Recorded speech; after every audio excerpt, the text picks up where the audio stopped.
Modern Real Estate Practice, page 113. Testator owns. A testator must also understand that the described property will go to those persons named in the will, who may or may not be the testator's natural heirs. Those persons identified by the state law of descent and distribution. The drawing of a will must be a voluntary act, free of any undue influence by other people. In most states, a written will must be signed by its testator before two or more witnesses, who must also sign the document. The witnesses should not be individuals who are named in the will as recipients of any property. Some states still recognize oral, non-cupative wills, or entirely handwritten, holographic wills. Other states do not permit real property to be conveyed by anything other than a formally witnessed written will. While living, a testator may alter a will at any time. Any modification or addition to a previously executed will is contained in a separate document called a codicil, which must comply with state law to be valid. Transfer of title by descent. Under a state statute of descent and distribution, the primary heirs of the deceased are the surviving spouse and children by birth or adoption, but the statute will also identify other close blood relatives in the event that the descendant has no surviving spouse or children, including parents, brothers, sisters, aunts, uncles, and in some cases, first and second cousins.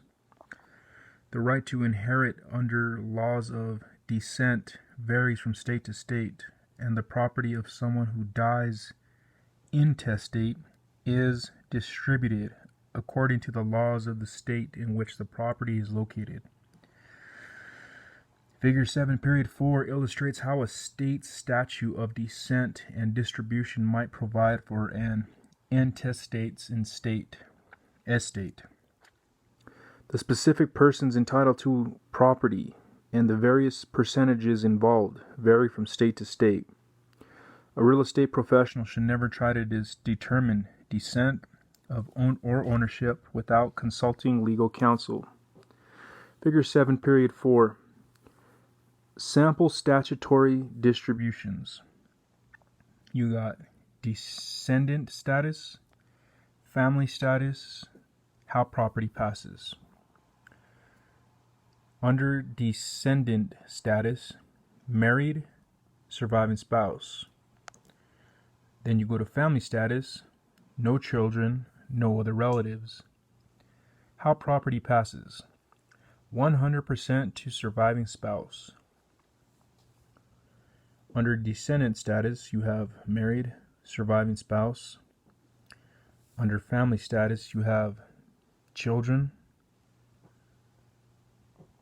How property passes. 50% to surviving spouse, 50% shared by children or descendants of deceased child. Under descendant status, married, no surviving spouse. Under family status, you have children. Under how property passes, children share equally, with descendants of a deceased child taking their parents' share. Under descendant status, unmarried, no children. Under family status, you have relatives. And how property passes. 100% to father or mother, brothers or sisters, or other relatives such as grandparents or great-grandparents, uncles or aunts, nieces or nephews, first or second cousins in order of priority. Also, if there was no relatives or heirs as defined by state law under family status, how property passes: 100% to the state by escheat. Some states allow the descendant spouse to the right to elect a life estate of dower or courtesy in place of the share provided in the law of descent.